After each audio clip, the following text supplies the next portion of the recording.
ডাকসু নির্বাচনে অনিয়ম জালিয়াতি বিশ্ববিদ্যালয়ের জন্য লজ্জার। এর দায় এড়াতে পারে না বিশ্ববিদ্যালয় প্রশাসন এবং শিক্ষকরা, এমনটাই বলছেন ডাকসুর সাবেক নেতারা। আর নির্বাচনে অনিয়ম নিয়ে হতাশ বিশ্ববিদ্যালয়ের সাবেক উপাচার্য অধ্যাপক আরিফিন সিদ্দিক। বলেছেন, বিশ্ববিদ্যালয়ের ভাবমূর্তির স্বার্থেই অভিযোগের তদন্ত হওয়া উচিত। যে নির্বাচন প্রায় চলে গিয়েছিল ইতিহাসের পাতায়, ছিল বহুল প্রতীক্ষিত, সোমবার সে নির্বাচন নিয়ে শিক্ষার্থীদের মাঝে ছিল আলাদা উন্মাদনা। কিন্তু ভোটের দিন বেলা বাড়ার সাথে সাথে বেড়েছে অনিয়মের নানা অভিযোগও। ভোট বর্জন, ফলাফল প্রত্যাখ্যান, বিক্ষোভ সবই ছিল এ নির্বাচন ঘিরে। সাবেক ডাকসু নেতারা বলছেন, কার্যকর ছাত্র সংসদ গড়ে তোলার প্রত্যাশা চাপা পড়েছে ভোটের অনিয়মে।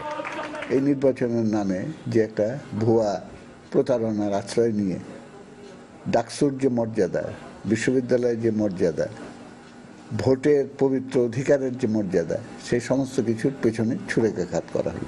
নির্বাচন প্রক্রিয়া নিয়ে বা নির্বাচন পরিচালনাকারী শিক্ষকদের নিয়ে কোনো প্রশ্ন কোনো নির্বাচনে ওঠে নেই। সেদিক দিয়ে এটা একটা খুবই হতাশাজনক। এসব অনিয়মে বিশ্ববিদ্যালয় প্রশাসন, শিক্ষক কেউ দায় এড়াতে পারেন না বলে মনে করেন সাবেক নেতারা।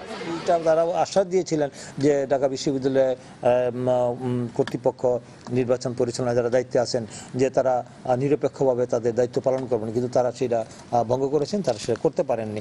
তারা এটা প্রশ্নবিদ্ধ হয়েছে, বিতর্কিত হয়েছে, এটা জাতির কাছে তাদেরকে জবাবদিহি করতে হবে। হতাশা জানিয়েছেন ঢাকা বিশ্ববিদ্যালয়ের সাবেক এই উপাচার্য। আজকে যে জায়গায় আমাদের সবচেয়ে বড় ক্ষতি হয়ে গেছে সেটি হচ্ছে আমাদের ভাবমূর্তি চরমভাবে বিঘ্নিত হয়েছে, ভাবমূর্তি ক্ষুণ্ণ হয়েছে। নির্বাচন বর্জন করা ছাত্র সংগঠনগুলোর অভিযোগ তদন্তের দাবির সাথে একমত সাবেক এই ছাত্র নেতারা। 11 তারিখে কোনো ইলেকশন হয় নাই, ইলেকশন হইতে হবে। হাইকোর্টকে আমি অনুরোধ করব, সুও মোটো আপনারা এনকোয়ারির ব্যবস্থা করেন যে আসলে ইলেকশন হয়েছে নাকি একটা প্রতারণা হয়েছে। অনিয়মের যে গুরুতর অভিযোগ, সেটাকে নির্বাচনের ফলাফলে খুশি হয়ে সেগুলো ভুলে যাওয়া ঠিক হবে না।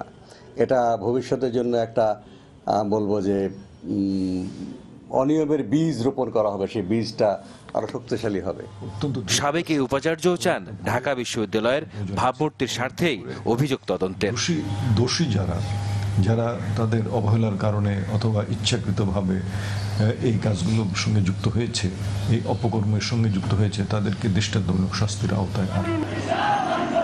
সারওয়ার সুমন, চ্যানেল 24, ঢাকা।